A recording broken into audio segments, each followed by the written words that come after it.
The thing under the skin. A woman went to the doctor because she kept scratching an itch behind her ear. At first the doctor thought it was a bit strange, but he found a small bump that moved when he pressed on it. And when he looked into her ear, he saw a tiny eye staring back at him. He was horrified to realize that it wasn't just any eye. It was an eye that had been ripped out of its socket and was now living under her skin. The woman had no idea how it got there. She couldn't remember being in an accident or having surgery on her face. But the longer the doctor looked, the more he realized that this was no ordinary eye. It had a pupil, but it wasn't her eye color, and it seemed to be pulsating with every beat of her heart. As he tried to figure out what was going on, he noticed something else. The eye was attached to a thin, almost translucent membrane that looked like a second skin, and as he peeled it back, he saw another eye. It was smaller than the first one and didn't seem to move on its own. Just then, the woman's eyes rolled back in her head and she screamed, "What are you doing?" The doctor quickly covered her mouth and whispered, "I'm trying to help you."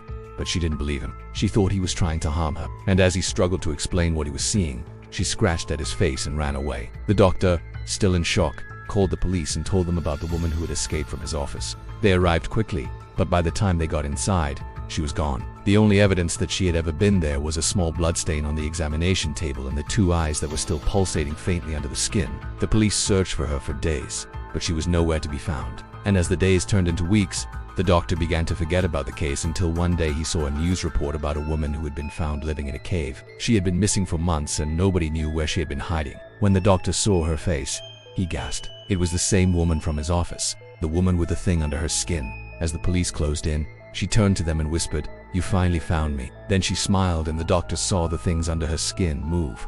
They were no longer just eyes. They were watching him. If you enjoyed this story, stay tuned for more.